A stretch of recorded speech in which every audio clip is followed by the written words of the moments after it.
Good morning children.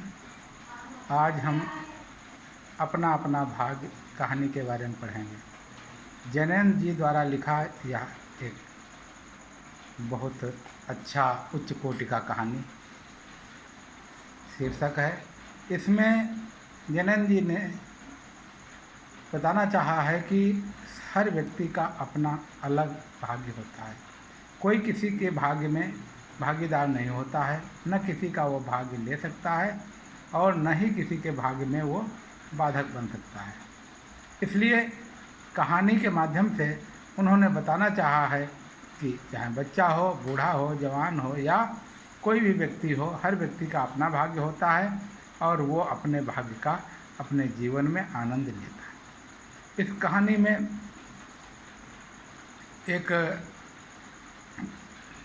मित्र के साथ में लेखक यानी जैनेन्द्र जी जाते हैं नैनीताल को, और नैनीताल में संध्या का समय बड़ा ही सुहावना होता है, आनंदमय होता है, क्योंकि शाम के समय धीमी धीमी बर्फ़ गिर रही होती है और उस समय सूरज की लाल किरणें जब उस पर पड़ती हैं तो उसकी चमक और ही देखने वाली हो जाती है। बिल्कुल ऑरेंज कलर की एक विशेष छटा फैल जाती है। ये कहानी यहाँ से स्टार्ट होती है, यहीं से प्रारंभ है इसका कहानी का। और इस कहानी में लेखक ने दोनों मित्रों की वार्ता का वर्णन किया है और वहीं पर बैठे बैठे लेखक सोचने लगता है अपने बारे में, अपने परिवार के बारे में और संसार के बारे में। उसी समय बातें कर रहे थे कि शाम हो रही थी, धीरे धीरे संध्या ढल रही थी, लेकिन न लेखक उठने का नाम ले रहा था और न ही उसका मित्र। दोनों लोग बैठे हुए थे।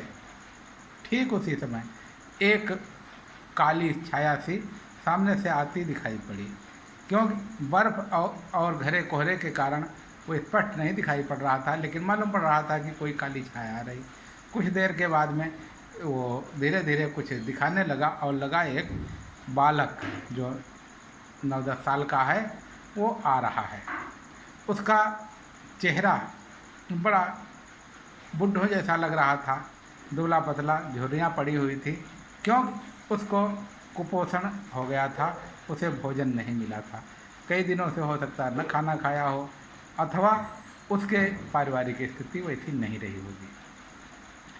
वो जब लेखक के पास में आता है, लेखक उससे पूछता है तो वो अपने बारे में बताता है कि मैं एक पहाड़ी बालक हूँ, पहाड़ पर हमारे कई भाई और हैं, पिताजी हैं, माताजी हैं, घर में खाने की तंगी है, व्यवस्था नहीं है, इसलिए हम वहाँ से चले आए और यहाँ एक हमारा और मित्र था, उसके साथ में एक होटल पर नौकरी करने लगे। होटल वाला हमें खाना देता, जूठा चावल और सब्जी 1 रुपया प्रतिदिन, ये हमारी तनख्वाह। इसके बदले में हम जूठे बर्तन धोना, सफाई करना, ये सब करते हैं।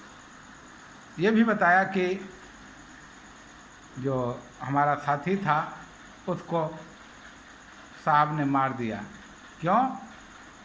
वो उसके काम से पसंद नहीं था, किसी कारणवश साहब ने मारा, यानी कि उसका मृत्यु से भी सामना हो गया।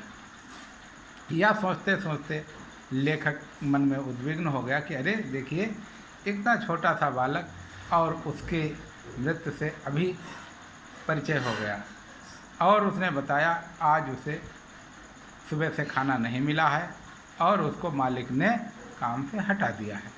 इस प्रकार से वह कहीं काम की तलाश में भटकता हुआ जा रहा है। लेखक पूछता आज कहाँ सोओगे? तो कहता है यहीं कहीं सो जाएंगे, यहीं कहीं खाना मिलेगा खाएंगे, नहीं मिलेगा नहीं खाएंगे। ये सब बताता हुआ वो आगे बढ़ चलता है। लेखक अपने मित्र के साथ में संध्या बढ़ने के साथ साथ अंधेरा होने लगा और वो भी चला जाता है। अपने होटल में जाता है, साथ में उस बालक को भी ले जाता है। उसके मित्र वकील साहब हैं, वो कई दिन पहले किसी कर्मचारी की आवश्यकता एहसास किए थे घरेलू नौकर के रूप में।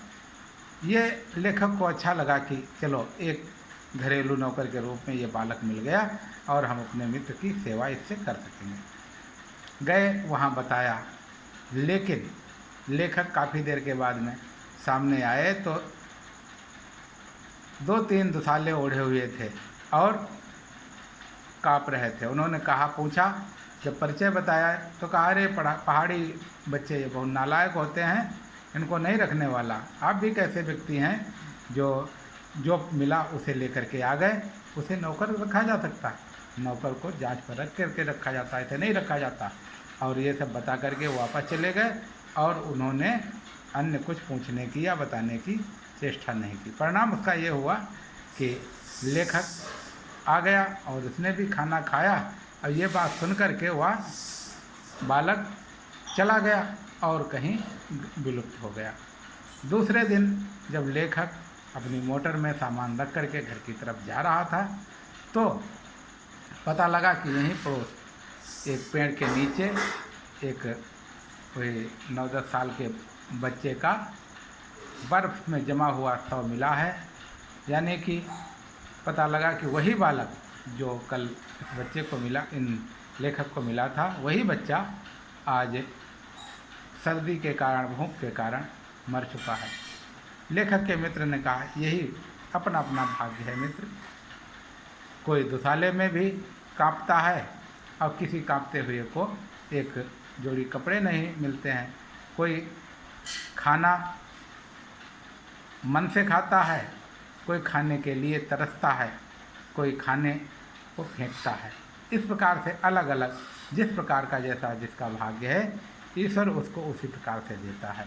इस प्रकार से जैनन जी ने अपना अपना भाग्य कहानी के माध्यम से हमें बताना चाहा है कि हम अपने भाग्य के स्वयं निर्माता हैं, इसलिए हमें अपने अच्छे कार्यों के द्वारा अपने भाग्य का निर्माण करना चाहिए। धन्यवाद बच्चों। आप इस कहानी में पर आधारित जितने भी अवतरण हों उनके प्रश्नों के उत्तर करने का प्रयास करोगे। बाकी हम, यदि आपको नहीं आएगा तो हम करवाएंगे। धन्यवाद।